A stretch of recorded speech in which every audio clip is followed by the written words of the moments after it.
ইসলামপুর থেকে শিলিগুড়ি যাবার পথে চোপড়া ৩১ নম্বর জাতীয় সড়কে দুই পথচারীকে ধাক্কা মেরে পালিয়ে গেল একটি পুলিশ ভ্যান। ঘটনায় এলাকায় ব্যাপক উত্তেজনার সৃষ্টি হয়েছে।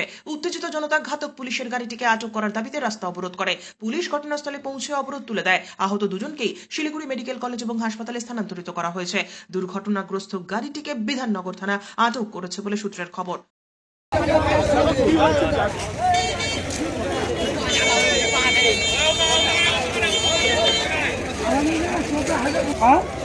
পুলিশ ভ্যান অ্যাক্সিডেন্ট করে ভাগছে।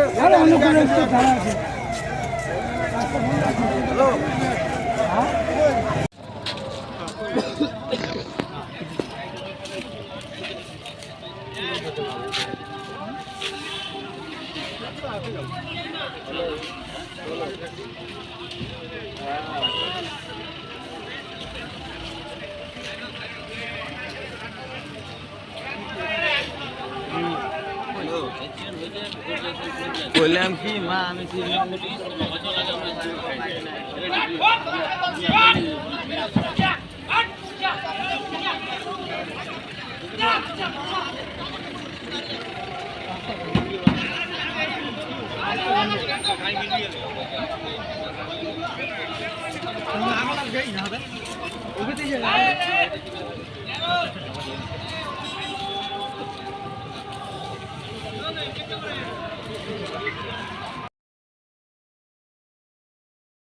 ব্যুরো রিপোর্ট, উত্তরের প্রহরী।